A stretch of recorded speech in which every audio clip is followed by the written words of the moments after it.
সবাইকে শুভেচ্ছা জানিয়ে শুরু করছি আজকে আমাদের জালাবিতি 2005 কর্তৃক আয়োজিত এই শিক্ষা সহায়ক উপকরণ বিতরণ এবং শিক্ষার মানোন্নয়ন বিষয় সেমিনার। আর সবচেয়ে বড় আকর্ষণ হচ্ছে আসলে আমি নিজে না, সবচেয়ে বড় আকর্ষণ হচ্ছে আজকে যারা তোমরা উপস্থিত আছো, যারা 2021 সালে এসএসসি পরীক্ষার্থী, তারা হচ্ছে প্রধান আকর্ষণ আমার কাছে।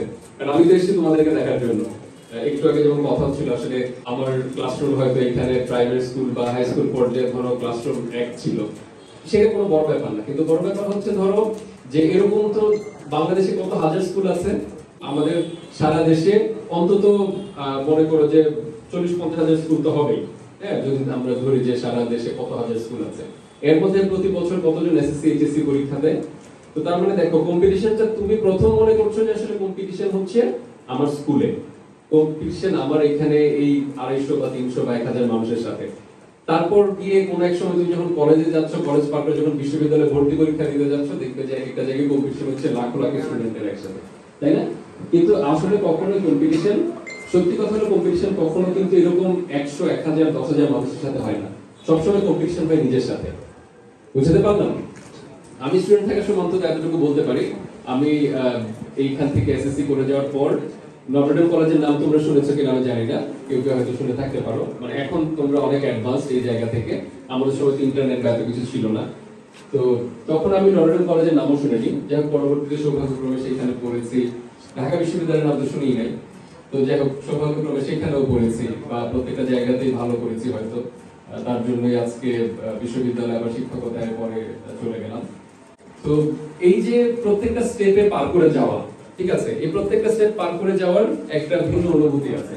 আমি দেখতে পাচ্ছি সবার চোখেই কিন্তু একটা স্বপ্ন আছে, কারণ সবাই আমরা ভালো পড়তে চাই, কিন্তু পড়তে চাওয়া আর পড়তে পারার মধ্যে একটা বড় পার্থক্য হচ্ছে ওই যে পরিশ্রম করা এবং একটা গাইড সত্যিকার অর্থে কি করতে চাই এবং কারোর সাথে পরামর্শ করে যারা এই ব্যাপারগুলো সম্পর্কে জানে, যারা আগে পড়াশোনা করেছে বা এরকম জায়গাগুলোতে গিয়েছে, সেই সত্যিকার দিক নির্দেশনাটুকুও দরকার হয়। অনেক সময় দেখা যায় ধরো পরিশ্রম তো আমরা সবাই কম বেশি করি। তোমরা কেউ কি রিক্সা যিনি চালায় তার থেকে বেশি পরিশ্রম করো? মনে করো যে তুমি তার থেকে বেশি পরিশ্রম করছো? করো না। যিনি মাটি কাটছেন তার থেকে বেশি পরিশ্রম করছো না। তার মানে দেখো, পরিশ্রম কিন্তু সবাই করছি, কিন্তু তার পরিশ্রমের ফলাফলটা কি? তিনি কি অনেক মানে সে তো টাকার জন্যই কাজ করছে, সে কি অনেক টাকা রোজগার করতে পারছে? তার পরিবারকে ভালো রাখা বা সমাজে তার সম্মান ওই পরিমাণ সে কি রাখতে পারছে না। তার মানে দেখো, পরিশ্রম করলে কি সফল হওয়া যায়? আমরা বলি না পরিশ্রম সাফল্যের চাবিকাঠি। তো তার মানে ভুলটা কোথায়? ভুলটা হচ্ছে সঠিক সময়ে পরিশ্রম করা। বুঝাতে পারলাম? এই যে পরিশ্রম অনেক মানুষ করছে, তার মানে এখন যে পরিশ্রম করে যে ফল পাচ্ছে না একটা বয়সে গিয়ে, তার মানে সে সঠিক সময় করে নাই। তো সঠিক সময়টা কখন? প্রত্যেকটা কাজেরই একটা সঠিক সময় থাকে, তাই তো? তো সেই যে সঠিক সময় সঠিক কাজ, তো তোমাদের সঠিক সময় এখন তোমাদের কোন জীবন? ছাত্র জীবন। তার মানে এই শিক্ষা জীবনের তার মানে আসল কাজটাই কি? শিক্ষা, জানা, জানতে চাওয়া। এই মনোভাবটা যতটা তোমার মধ্যে থাকবে, তত বেশি তোমার এই সময়টাকে তুমি কাজে লাগাতে পারবে। কারণ এই সময়টা কিন্তু, সময় তো ফেরত পাওয়া যায় না আমরা জানি, কিন্তু এই উপলব্ধিটা কিন্তু হয় কখন জানো? অনেক পরে গিয়ে। মানে সবারই কিন্তু উপলব্ধি হয় একটা সময় গিয়ে, বুঝতে পারি আমরা, কিন্তু সেটা অনেক পরে গিয়ে হয়। তো এই যে সঠিক সময়, আমরা এর জন্য অনেক সময় সঠিক কাজটা করতে পারি না। এখন তোমরা যারা এসএসসি পরীক্ষার্থী, আমার ধারণা এই সময়ের মধ্যে তোমাদের কিছু না কিছু উপলব্ধি চলে আসার কথা। মানে তো এক সময় আমাদেরকে বাবা মা বলো, শিক্ষকরা বলো, মেরে পড়াতো, তাই না? তো একটা বয়স পর্যন্ত কিন্তু আসলে কারোর কথা শুনে পড়তে হবে। কারণ আমার মনে হয় যে কলেজে যাওয়ার আগ পর্যন্ত তোমাদের একদম নিজের উৎসাহে তুমি পড়বে, এরকম খুব কম ছেলে মেয়ে হতে পারে। তো এই যে পড়তে ভালো লাগে, পড়লে আমার কি হবে, এইটা বুঝার ব্যাপারটা কিন্তু এত তাড়াতাড়ি সহজে আসে না। মানে আমি পড়লেই কি হবে? একটা জিনিস দেখো, তুমি পৃথিবীতে যত মানুষকেই দেখবে, যে পেশায় কাজ করুক না কেন, যে জায়গায় থাকুক না কেন, তার একটা মানে ভিত্তি হচ্ছে শিক্ষা, ঠিক আছে? এখন বলতে পারো সবটাই কি সার্টিফিকেট শিক্ষা? না, কিছু মানুষ আছে যারা স্কুলের বা প্রাতিষ্ঠানিক শিক্ষার বাইরে গিয়ে বড় হয়েছে। এখন সেই রকম হাতে গোনা হয়তো কিছু উদাহরণ তুমি দিতে পারবে যে ঠিক আছে, কাজী নজরুল ইসলাম স্কুলে যায় নাই। এখন তুমি কি কাজী নজরুল ইসলাম? তুমি জানো না, মানে যে তুমি কাজী নজরুল ইসলাম বা ওই সময় যারা ছিলেন, হ্যাঁ, তারা অনেকেই এরকম বড় বড় শিল্পী আছেন, লালন শাহ, তুমি অনেকের নাম বলতে পারো যে তারা যায়নি, এটা বাংলায় হোক বা বিশ্বের বিভিন্ন জায়গায় হোক। হ্যাঁ, তারা হয়তো প্রাতিষ্ঠানিক শিক্ষা অতটা শিক্ষিত না, কিন্তু তাদের তাদের যে জ্ঞানার্জন সেই জ্ঞানটা আবার এত বড় জ্ঞান যে সেটা কোনো বিশ্ববিদ্যালয়ে ধারণ করতে পারবে না। বুঝাতে পারলাম? তো সেটা তো হচ্ছে যে লাখে কোটিতে একজন হয়তো হয়, সেটা ভিন্ন ব্যাপার। কিন্তু আর বাকি যাদেরকে আমরা প্রতিষ্ঠিত দেখি তাদের সবাই হচ্ছে শিক্ষা ব্যবস্থার মধ্য দিয়ে তারা ভালো করে গিয়েছে। তো তার মানে একটা বয়স পর্যন্ত কিন্তু তোমাদের এখনো যে বয়স, তোমাকে চোখ বন্ধ করে পড়তে হবে। চোখ বন্ধ করে পড়া মানেই মানে একদম চোখ বন্ধ করে তার পড়া যায় না, মানে চোখ খুলেই পড়তে হবে। কিন্তু এই সময়টা মনে করতে হবে যে আমি যদি পড়তে থাকি এই শিক্ষার মাধ্যমেই আমি আমার নিজের জীবন পরিবর্তন করতে পারবো। বুঝতে পারছো যে তোমার শিক্ষাই কিন্তু তোমার জীবন পরিবর্তন করে দিবে। ধরো আমি আজকে গ্রাম থেকে আমরা যখন স্কুল থেকে বের হয়ে যাই, যখন কলেজে যাই, ওই যে বললাম কম্পিটিশন আস্তে আস্তে বাড়ে। কলেজে যখন গেলাম নর্ডেন কলেজে, সেখানে সারা দেশের ধরো বিভিন্ন জায়গা থেকে শিক্ষার্থীরা এসেছে। তো আমি স্কুলে ছিলাম সায়েন্সে, তো মানে ওই যে যেটা বলছিলাম যে ধামতি হাবিবুর উচ্চ বিদ্যালয়ের ক্লাস 1 খুব বড় ব্যাপার না। এবার আমি একটু মানে ইয়ে করে বলি যে এরকম বহু স্কুলের ফার্স্ট বয় এসেছে, তাই না? সবাই তো এরকম ভালো ঢাকার কলেজগুলোতে এরকম বহু স্কুলের ফার্স্ট বয় প্লেস করার লোকজন তো এসেছে। তো যাই হোক, সায়েন্সে যেহেতু তখনও অনেক ফাঁকিবাজি করেছি স্কুল লাইফেও, তো তখন যে রেজাল্টটা হলো যে কলেজে গিয়ে তখন সায়েন্স থেকে যেহেতু মানে অত ভালো করতে পারিনি, মনে করলাম যে আচ্ছা ঠিক আছে তাহলে আমি কি করতে পারি। তখন আমার এই দিক নির্দেশনটা আমার জন্য একটা বড় পাওয়া ছিল যে আমার একজন কাকা যিনি আসলে আমার এই দিক নির্দেশনাগুলো দিয়েছেন আমার লাইফে, তার প্রতি আমার অনেক কৃতজ্ঞতা আছে। যে এরকম একজন গার্ডিয়ান থাকা, তো এটাই বলছিলাম যে জীবনে গার্ডিয়ান বলো, গুরু বলো, এই যে প্রত্যেকটা জায়গায় তাদের অনুভবটা তুমি করতে পারবে আস্তে আস্তে। যে এই দিক নির্দেশনা ছাড়া ধরো তুমি পরিশ্রম করলে আবার এই সঠিক দিক নির্দেশনা না পেলে কেন এই সফলতাটা আসে না। তো উনি আমাকে বললেন যে ঢাকায় গিয়ে নর্ডেন কলেজ বা ঢাকা কলেজ এরকম বড় দুইটা কলেজ আছে, সেখানে যেহেতু সায়েন্সে কম্পিটিশন করলে আমি হয়তো ওই কলেজগুলোতে ভর্তি হতে পারবো না, তখন উনি আমাকে বললেন যে ঠিক আছে আর তুমি আর্টস নিয়ে পড়ো। এখন মজার হচ্ছে গ্রামে আমরা সায়েন্স কমার্স আর্টস নিয়ে বলে যে সবচেয়ে ভালো যারা সায়েন্সে পড়ে, আর্টসের স্টুডেন্টদেরকে তো কেউ পাত্তাই দেয় না, নাকি? এই যে কি দুঃখ দেখো, কয়েকজন জোরে দিচ্ছে বলতে। আচ্ছা, তো এই যে শিক্ষা ব্যবস্থা নিয়ে এইখানে আমাদের একটা ভুল ধারণা আছে। আমরা এনকারেজ করি অবশ্যই বিজ্ঞান নিয়ে পড়ার জন্য। কেন? কারণ এটা মানে বিজ্ঞানের যুগ, জ্ঞান বিজ্ঞানের মধ্যে বিজ্ঞান প্রযুক্তি এই জিনিসগুলো অনেক বড় একটা জায়গা জুড়ে আছে, কিন্তু জ্ঞানের কোনো শাখাই ছোট নয়, ঠিক আছে? এবং সবচেয়ে বড় কথা হচ্ছে যে তুমি পরবর্তীতে আস্তে আস্তে গেলে বুঝবে, তার মানে কেউ যে সবাই আর্টসে চলে যাবে দল বেঁধে এরকম না। যে যারা রাষ্ট্র পরিচালনা করে, যারা রাষ্ট্রের সবচেয়ে বড় বড় জায়গায় বসে আছে, বেশিরভাগই দেখবে হচ্ছে আর্টস এন্ড সোশ্যাল, মানে এখন তো আমরা এটাকে আসলে আর্টস বলতে এখানে ছোট একটা ইয়েতে বলি স্কুলে, আর্টস এন্ড সোশ্যাল সায়েন্স অর্থাৎ কলা ও সামাজিক বিজ্ঞান। তো এইখানেই ধরো অর্থনীতি, আইনের মতো অনেক বড় বড় বিষয় আছে যেখান থেকে আসলে রাষ্ট্র পরিচালনার মূল মানুষজন গুলো যায়, সেটা রাজনীতিবিদরা হোক কিংবা যারা সরকার পরিচালনা করে, যারা বিভিন্ন মন্ত্রণালয়ে যায়, যারা এরকম করে মানে বড় বড় ব্যক্তিত্বরা, অর্থনীতিবিদ, এরকম বিভিন্ন পর্যায়ের মানুষজন তারা হচ্ছে এখান থেকে যায়। সুতরাং ছোট করার কিছু নেই। আবার ধরো বিজনেসের যারা, তারাও কিন্তু এইখান থেকে বাংলাদেশের যত প্রাইভেট সেক্টরের বড় বড় কোম্পানির ম্যানেজিং ডিরেক্টররা আছেন বা এই জায়গাগুলোতে আছেন, তারা কিন্তু সবাই আসলে বিজনেস স্টাডিজ পড়াশোনা করেছেন পরে। এখন মজার ব্যাপার দেখো যে একটা সময় গিয়ে আসলে সায়েন্স কমার্স আর্টস আমরা যে বাউন্ডারিটা করি স্কুলে, এই বাউন্ডারিটা কখনো থাকে না। কারণ আসলে জ্ঞানার্জন বা শিক্ষার সবকিছুর কিন্তু ভিত্তি একই। অর্থাৎ তুমি যেমন ধরো বাংলা ইংরেজি তো সবাই পড়ছি, বাকি যে বিজ্ঞানের যতটুকু ওই সায়েন্সের স্টুডেন্টকেও জানতে হবে সে হয়তো একটু বেশি জানবে, কিন্তু বিজ্ঞানের প্রযুক্তির কথা কিন্তু আমার আর্টসের স্টুডেন্টদেরকেও জানতে হবে। সুতরাং এখানে কেউ কারোর থেকে এই যে সায়েন্স কমার্স আর্টস নিয়ে বড় ছোট হওয়ার কিছু নেই, বরং তুমি যেটাতে ভালো মতো পড়বে সেই বিষয়ে তুমি যদি ভালো করো, তুমি বিশ্বের যে কোনো জায়গায় যেতে পারবে। এটা হচ্ছে সবচেয়ে বড় কথা। এই জন্য শিক্ষাটা হচ্ছে সবকিছুর আলটিমেটলি, যে তোমার শিক্ষা হচ্ছে তোমাকে শুধু দেশ না, দেশের বাইরেও বিভিন্ন জায়গায় তোমাকে প্রতিষ্ঠিত হতে সাহায্য করবে, ঠিক আছে? তো যে গল্পটা বলছিলাম যে কলেজে, তো কলেজে আমি গিয়ে তখন আর্টসে ভর্তি হলাম। তো নর্ডেন কলেজে আর্টসের প্রায় 350 জন শিক্ষার্থী থাকে। তো সেটা যেহেতু ছেলেদের কলেজ, তো ওখানে ধরো আস্তে আস্তে দেখা গেল যে প্রথম দিকে পরীক্ষায় মোটামুটি তখন আসলে আমি পড়াশোনায় অতটা সিরিয়াস হই নাই। মানে আমি এখন বলছি যে আসলে কখন সিরিয়াসনেস বা আমি নিজে বুঝতে পারলাম আমাকে কি করতে হবে। দেখো এসএসসির সময় অত বেশি সিরিয়াস ছিলাম না, যে রেজাল্ট ছিল এটা এভারেজ। তারপর ধরো যখন কলেজে ভর্তি হলাম শুরুর দিকে অত সিরিয়াস ছিলাম না, তারপরও ধরো মেধা তালিকায় কলেজে আমার শুরুতে বোধহয় যতটুকু মনে আছে ওরকম 20 থেকে 30 এর মধ্যে ছিলাম, কারণ আমার একটা প্রথম 6 মাসে যে পরীক্ষা একটা ইয়ে হয় সিরিয়াল হয়, তার মানে বুঝতে পারছিলাম যে মানে আমার যে মেধা আছে সেটা যথেষ্ট, কিন্তু আমি যদি আরো অনেক ভালো করতে চাই শুধু মেধাই যথেষ্ট না।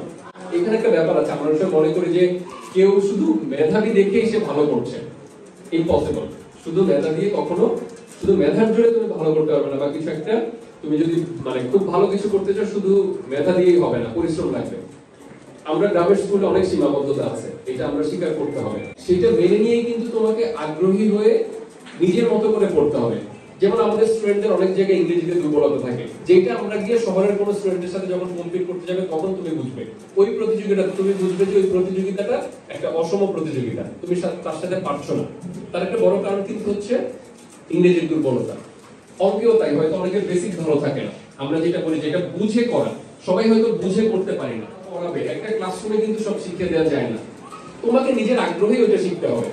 যেমন ধরো আমার একটা দিক আমি হয়তো ভালো, আমার একটা আগ্রহ ছিল ইংরেজি শিক্ষার প্রতি, মানে আমার নিজের ভিতরে একটা ইয়ে ছিল যে আমাকে ইংরেজিতে ভালো লিখতে হবে বা বলতে হবে, এটা শিখতে হবে। অন্তত মানে যারা সায়েন্সে তাদের জন্য ম্যাথমেটিক্স, এবং যারা অন্তত আর্টসে আছে তাদের জন্য বা সবার জন্য হচ্ছে ইংলিশের উপর একটা গুরুত্ব দেয়। কারণ এই প্রতিযোগিতায় প্রথম হচ্ছে কি আমরা ধাক্কা খাই যখন কলেজ বা বিশ্ববিদ্যালয় পর্যায়ে যেতে যাই। তো এই বেসটা আমার ভালো ছিল বলেই হয়তো ধরো কলেজে একটু ফাঁকিবাজি করেও তখন 20-30 সিরিয়ালের মধ্যে তখন রেজাল্টে মেরিট স্কোর থাকে। যেটা বলছিলাম যে আমার কাকা যেহেতু আমার গার্ডিয়ান ছিল ঢাকায়, তার সাথে থাকতাম। তো একটা পর্যায়ে মানে কাকা আমার 2টা পরীক্ষা দেখলো যে তিনি মানে আমার একটা রেজাল্ট এসেছে ধরো, তখন উনি আমাকে বললেন যে মানে উনি তো দেখতেন যে আমি কতটুকু পড়াশোনা করি, তুমি আমাকে বললেন যে তুই বেশি তো পড়াশোনা করিস না, ফাঁকিবাজি করিস, তো এইটা করে যদি 20 বা 30 এর মধ্যে সিরিয়াল হয় তাহলে তুই একটু পড়াশোনা করলে কি টপ 10 এর মধ্যে যাওয়া সম্ভব? কারণ এইখানে সারা বাংলাদেশের মানে এই পর্যায়ে উচ্চ মাধ্যমিক পর্যায়ে সেরা শিক্ষার্থীরা অল্প কয়েকটা কলেজেই ভর্তি হয়, মানে যারা পরবর্তীতে বিশ্ববিদ্যালয়, যেমন ঢাকা বিশ্ববিদ্যালয়, বুয়েট, মেডিকেল, এরকম টপ জায়গাগুলোতে অল্প কিছু প্রতিষ্ঠানের ছেলে মেয়েরাই বেশি যায়, তার মানে যে অন্য কোথাও থেকে যায় না তা না। তখন এই বিষয়টা যখন আমার মধ্যে একটা ব্যাপার আসলো যে তার মানে আমি চাইলে সেরা 10-এর মধ্যে যেতে পারি, এই যে প্রথম আমার ভিতরে একটা আগ্রহ তৈরি হলো, ঠিক আছে? কারণ ওই যে বলে না অনেক সময় কম্পিটিশন, অনেক সময় আগ্রহ তোমার ভিতরে তৈরি হওয়ার মতো পরিবেশও লাগবে। এখন ধামতি স্কুলে তুমি অনায়াসে ফার্স্ট হচ্ছ, আমি জানি না এখানে কারা নিশ্চয়ই কেউ ফার্স্ট সেকেন্ড থার্ড হচ্ছ, এই জন্যই বললাম যে তুমি এইখানকার পরিচয় ভুলে যাও, তোমার জন্য অনেক বড় পরিসরে কম্পিটিশন অপেক্ষা করছে সামনে। এই জন্য কম্পিটিশনটা শুধু সবসময় জন্য নিজের সাথে কেন বললাম, কারণ তুমি এখনো জানো না যে তোমার কম্পিটিটররা কত ভালো, তারা অনেক এগিয়ে আছে তোমার থেকে, তোমার যে ইংরেজি লেভেল, তোমার যে অঙ্কের লেভেল, সে থেকে অনেক বেশি এগিয়ে আছে। কিন্তু তোমার যদি আগ্রহটা থাকে সেটা সম্ভব, এটাই আমি বলছি যে আমি আমার ক্ষেত্রে তো সম্ভব হয়েছে, সুতরাং তোমাদের ক্ষেত্রে অসম্ভব কিছু না। তো আমি ওই কলেজে প্রথম ওই সময়টা একটা আগ্রহ ফিল করলাম যে টেস্ট পরীক্ষার আগে যে আমি তাহলে আমাকে মানে সিরিয়াসলি যদি একটু পড়ি তাহলে তো আসলেই আমি এখানে মানে ভালো করতে পারবো। কারণ এখানে কিন্তু একটা ব্যাপার আছে, কনফিডেন্স কিন্তু এমনি এমনি আসে না। আসলে তুমি নিজে যখন নিজেকে বুঝতে পারবে, নিজে কিছু একটা চাইবে এবং ওই অনুযায়ী পরিশ্রম করবে, তখন তোমাকে কেউ বলে দিতে হবে না, জাস্ট তোমাকে কেউ একটা হিন্ট দিলে হবে যে তুমি কি এখানে, তুমি চাইলে কি এখানে টপ 10 এর মধ্যে থাকতে পারো, এখানে তো সারা দেশের ভালো স্টুডেন্টরা আছে। এই যে আমার ভিতরে একটা চাওয়া তৈরি হলো যে না আমি নর্ডেন কলেজেরও এই আর্টস এর মধ্যে আমি টপ 10 এর মধ্যে আমি যেতে পারি কিনা দেখি। তো ঠিকই টেস্টের যখন রেজাল্ট হলো, এই যে আমি রেজাল্টটা যখন পেলাম আমার কনফিডেন্স বেড়ে গেল যে আমি তার মানে আমি কম্পিট করতে পারি, এবং ন্যাশনালি আমি তার মানে কম্পিট করে ভালো কিছু ভালো জায়গায় যেতে পারবো, ঠিক আছে?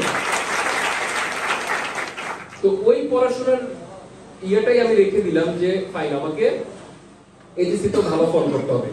ওই বছর নর্ডেন কলেজে আমাদের আর্টস থেকে 7 জন এ প্লাস পেল, তো সেই 7 জনের মধ্যে আমি ছিলাম। তো সেই যে একটা মানে ভালো লাগে এবং ওই যে কনফিডেন্স, বললাম না এখন প্রত্যেকটা পর্যায়ে আমি যখন চেষ্টা করছি ফল পাচ্ছি, আমার কনফিডেন্স আরো বেড়ে যাচ্ছে যে আমি যেহেতু এখন নর্ডেন কলেজ থেকে এই টপ 7 এর মধ্যে আছি এবং এই এ প্লাসও পেয়েছি, তো সেইটা আমি যদি কন্টিনিউ করি তখন তো আমাদের বিশ্ববিদ্যালয়ে ভর্তি পরীক্ষা সামনে। তো ওইখানেও একই যে এইখানে তো সারা দেশের ধরো আমরা যারা খ ইউনিটে পরীক্ষা দিয়েছি ঢাকা বিশ্ববিদ্যালয়ে, যেটা আর্টস এবং সোশ্যাল সায়েন্স যে ইউনিট থেকে যায়, তো সেইখানে হচ্ছে ধরো তখন আমাদের সময় ছিল এরকম 60-70 হাজার পরীক্ষা দিত, এখন তোমাদের সময় হয়তো এটা লাখে চলে যাবে। কিন্তু সংখ্যাটা কখনোই, এই যে আমার কনফিডেন্সের কারণে আমার কিন্তু কখনো এই সংখ্যাটা কিছুই মনে হয় নাই। আমি এতটুকু কনফিডেন্স ছিল যে আমি যদি ভর্তি পরীক্ষায় আমি যে পড়াশোনা করছি তাতে আমি টপ 100 এর মধ্যে থাকবো, এটা ছিল আমার কনফিডেন্স। তার মানে দেখো কনফিডেন্স কিন্তু একদিনে তৈরি হয় না। কনফিডেন্সের জন্য আমাকে নিজে ওটা বিশ্বাস করতে হয়েছে যে হ্যাঁ আমি এটা পারবো, আমি করতে পারি। ছোট ছোট টার্গেট করেছি আমি। প্রথম ওই যে টেস্ট পরীক্ষা ভালো করেছি, তারপর এইচএসসি রেজাল্ট ভালো করেছি, তারপর ভর্তি পরীক্ষা টার্গেট করেছি যে ঠিক আছে আমি টপ 100 এর মধ্যে আমি জানি এটা আমার কনফিডেন্স আছে, আমি থাকতে পারবো। কিন্তু কথা হচ্ছে আমি যদি আরো ভালো করতে চাই সেটা তো আর, কারণ হচ্ছে ওই জিনিসটা হচ্ছে একটা 1 ঘন্টার পরীক্ষা, তো এর মধ্যে আর ভালো খারাপ করাটা অনেক সময় মানে এটা অনেক কিছুর ব্যাপার হয়। তো এই জন্যই ওই চেষ্টাটা আমি করে গেলাম। বিশ্ববিদ্যালয়ে ভর্তি পরীক্ষায় আমার এই 60-70 স্টুডেন্টের মধ্যে আমার যে মেরিট স্কোর আসলো সে অনুযায়ী র্যাঙ্কিং অনুযায়ী আমার সিরিয়াল ছিল 18। কারণ কি দেখো এই যে 60-70 পরীক্ষা দেয় বেশিরভাগই হচ্ছে ওই যে এরকম মানে বসে আছে একটা সেমিনারে থাকতে হবে বা আমাকে ক্লাস করতে হবে, একটু পড়তে হবে, এই গ্রুপটাই হচ্ছে বেশি। তো এই যে এই কনফিডেন্স বা এই লেভেলটা আমি কিন্তু সারা দেশের 60,000 মানুষের সাথে কম্পিট করিনি, আমি কম্পিট করেছি কিন্তু আমার সাথে। আমি প্রতিনিয়ত চিন্তা করেছি যে আমার ইংরেজি লেভেলটা আরেকটু কিভাবে বাড়ানো যায়, আমি সাধারণ জ্ঞানটা আরো কিভাবে নতুন ভাবে আরো কত সুন্দরভাবে শিখতে পারি, কোন কোন বিষয় থেকে, খালি বই থেকে না পত্রিকা বিভিন্ন কিছু পড়লে হয়তো সাধারণ জ্ঞানটা আমার ভালো হবে।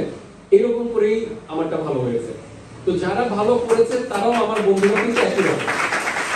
এখন আমি জানি সবাই হচ্ছে আমরা একটু ফোনে ব্যস্ত থাকি বেশি, হ্যাঁ সোশ্যাল মিডিয়া নিয়ে খুব বেশি ব্যস্ত থাকি। কিন্তু বিশ্বাস করো তুমি এই যে সোশ্যাল মিডিয়া আরেকজনের জীবন দেখে পার করছো না, তাই না? তুমি কি দেখো সোশ্যাল মিডিয়ায়? তোমার জীবনে তো এখনো দেখানোর মতো কিছু নাই, তুমি তো মাত্র একটা স্কুলে পড়ো। তোমার জীবনের অর্জন যখন করতে পারবে তখনই না তোমার দেখানোর জিনিস থাকবে, তাই তো? আমরা কি দেখাতে চাই?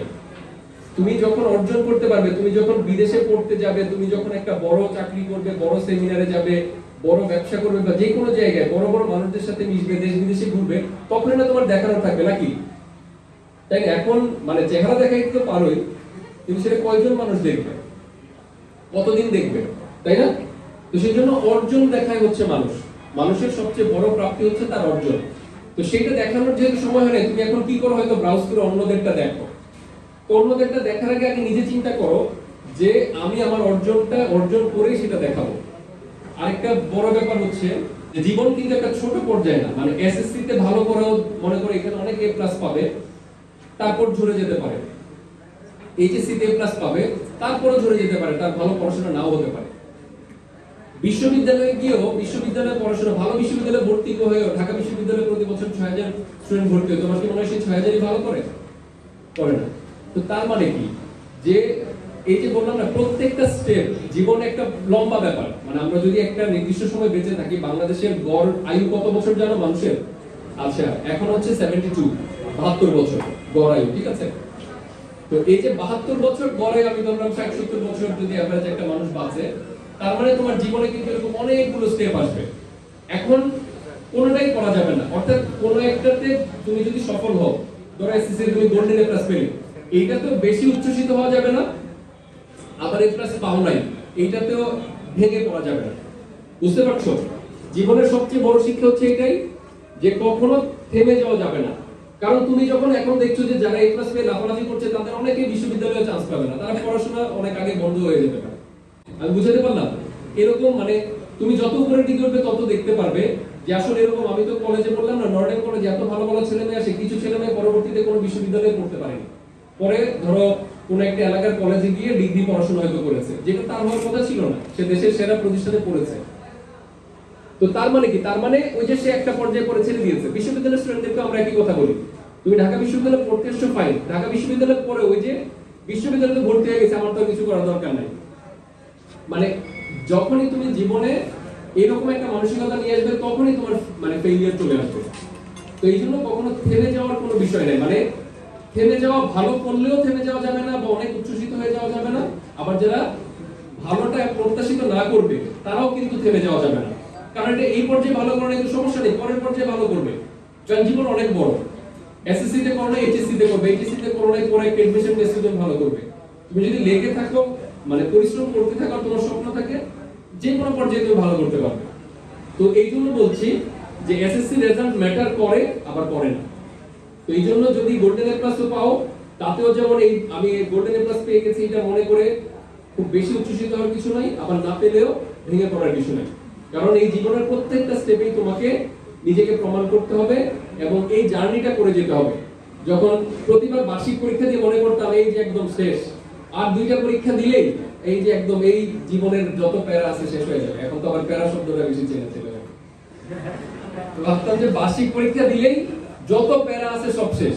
এইবার একদম মানে আবার তোমরা চিল শব্দটাও বেশি চেনো, এই যে সবাই বুঝে। তো যাই হোক, ভাবতাম যে এই পরীক্ষা শেষ মানে প্যারা শেষ আর একদম চিল করবো, তাই না? তো তোমাদের কিসের চিল? তোমরা তো সারাদিন এমনি চিল করতে থাকো। একটা মজার ব্যাপার জানো, তুমি কখন কখন সবচেয়ে বেশি তৃপ্তি পাবা জানো? তুমি যখন আসলেই যখন একদিন সারাদিন পরিশ্রম করে সারাদিন পরে ঘুমাতে যাবা, দেখবে ঘুম ভালো হচ্ছে। মানে পরিশ্রম করলেই না তুমি রিল্যাক্স করার মজাটা বুঝতে পারবা, নাকি পরিশ্রম করলেই না পরে চিল করার মজা বুঝতে পারবা। তো সেই জন্য আগে ওই পরিশ্রমটা করতে হবে, করে তারপর তুমি চিল করো, সমস্যা নেই।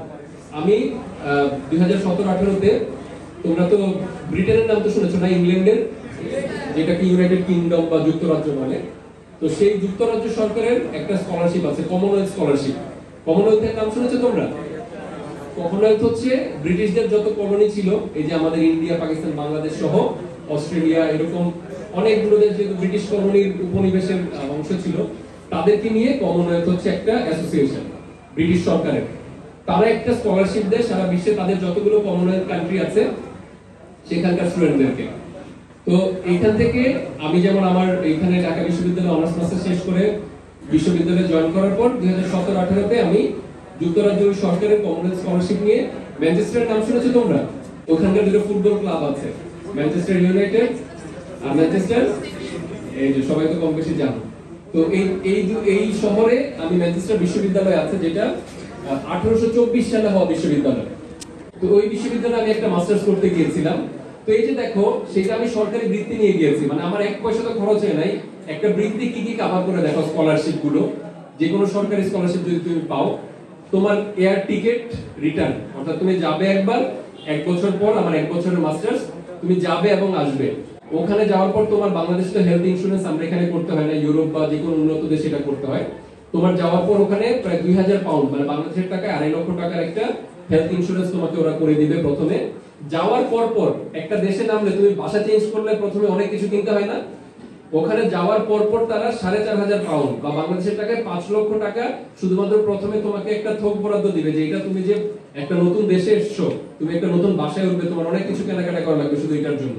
তারপর এইটা এবং ইউনিভার্সিটির যে টিউশন ফি, তোমার ওটা তো বাংলাদেশের মতো সস্তা না। মানে সরকারি ইউনিভার্সিটি আমরা যেমন এখানে কম টাকায় পড়তে পারি, ঢাকা ইউনিভার্সিটি যারা জানো যে এখানে মানে বেতন বা হলে থাকার খরচ হচ্ছে কয়েকশো টাকা করে মাত্র, তো সেরকম তো না। ওখানে আমাদের টিউশন ফি ছিল 1 বছরের জন্য 18,000 পাউন্ড, মানে প্রায় 22 লক্ষ টাকার মতো। ওই ফিটা ওটাও সরকার থেকে দিয়ে দিবে। মানে এগুলো তোমার কোনো কিছু হেডেক নেই, তুমি জাস্ট নিয়ে কোন জায়গা থেকে কোন সার্ভিসটা এটা রিসিভ করবে, তুমি শুধু টিউশন ফি দিয়ে দিলো, তারপর কি আসে, আর তোমার বাকি আছে কি, তোমার থাকা খাওয়ার খরচ, এই তো। আর তোমাকে প্রতি মাসে তারা হচ্ছে 1200 পাউন্ড বা বাংলাদেশের টাকায় প্রায় 1.5 লক্ষ টাকা করে তোমাকে জাস্ট স্কলারশিপ দিবে তুমি ওখানে থাকা খাওয়ার জন্য। তো এইটা শুধু কমনওয়েলথ স্কলারশিপ না, এটা প্রত্যেকটা উন্নত দেশে এরকম স্কলারশিপ আছে। অস্ট্রেলিয়াতে আছে, অস্ট্রেলিয়া নেই, ইউরোপের প্রত্যেকটা দেশে এরকম করে সরকারি স্কলারশিপ আছে। তো শুনে কি যাওয়ার ইচ্ছা করতেছে? এত দুর্বল জি কেন? যাওয়ার ইচ্ছা করছে নাকি? ইচ্ছা করলেই কিন্তু সম্ভব। তোমার আমার মতো এই গ্রাম থেকে, এই যে আমরা যেমন গেছি, এইরকম করে বাংলাদেশে মজার ব্যাপার হচ্ছে যে ঢাকা বিশ্ববিদ্যালয় যারা ভালো করছে তারও একটা বড় অংশ কিন্তু গ্রাম থেকে আসে। আমি ধামতি থেকে গিয়েছি, আরেকজন আরেক গ্রাম থেকে গিয়েছে, এরাই কিন্তু যায়। এর মধ্যে ব্যতিক্রম কিছু মানুষই ভালো করে।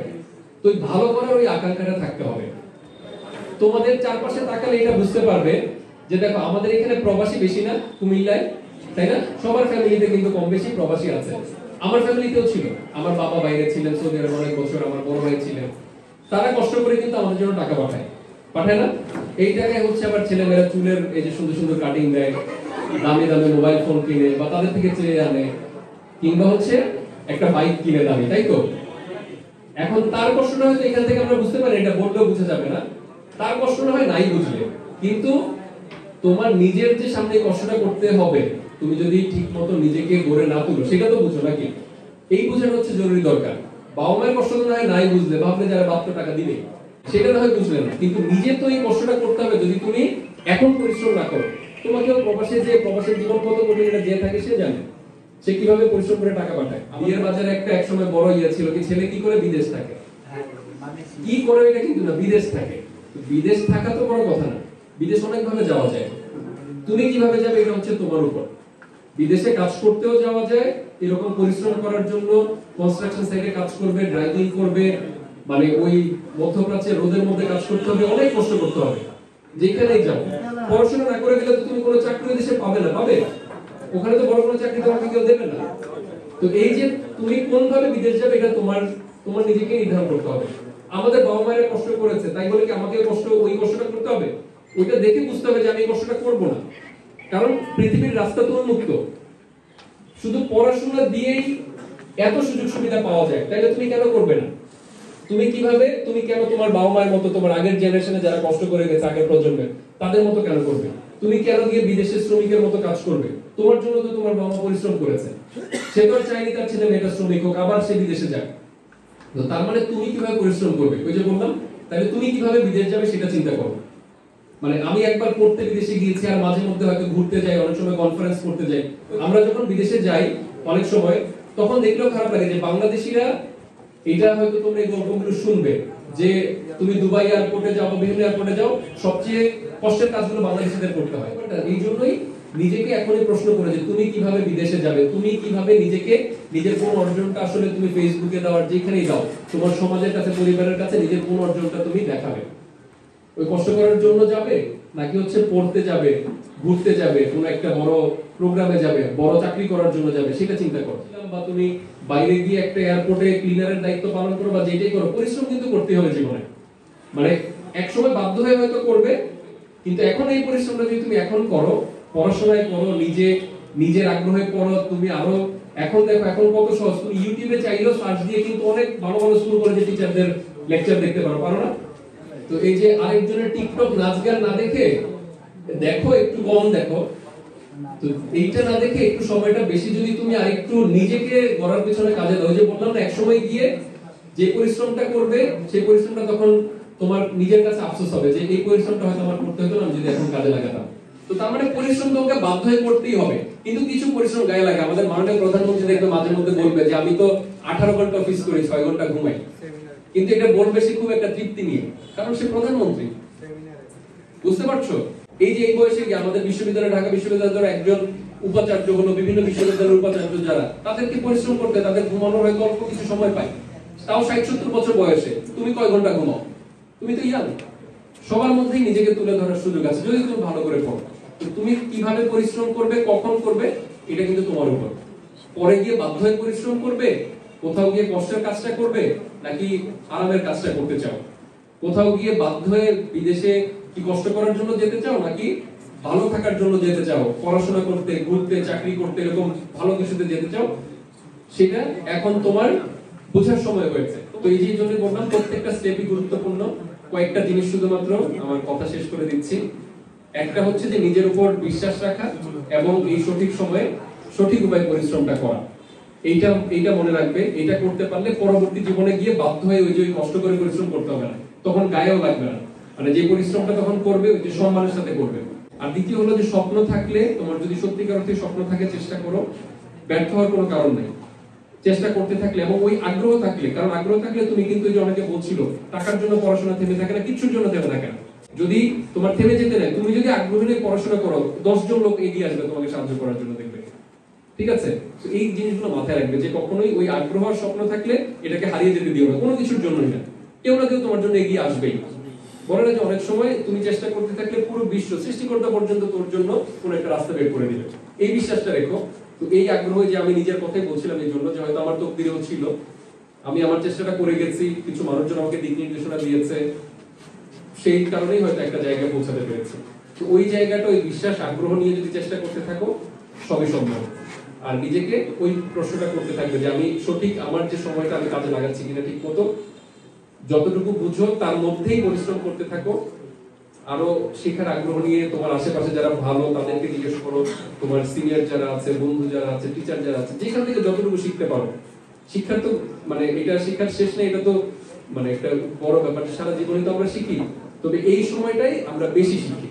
কারণ মানে অ্যাটলিস্ট আমার যেটা কাজের কর্মমুখী শিক্ষা, যেটা আমরা বলি কাজের জন্য, আমার ক্যারিয়ারের জন্য যেগুলো কাজে লাগবে, এই শিক্ষার সময়টাই ছাত্র জীবন। পরে তো জীবন অনেক রকমের শিক্ষাই হবে। তো এই জন্য এই সময়টাকে কাজে লাগাও। তোমাদের জন্য অনেক শুভকামনা রইল। আমাদের এরকম একটা প্রোগ্রাম আয়োজন করা আমার ব্যাচের সবাই একসাথে হয়েছে বলে সম্ভব হয়েছে।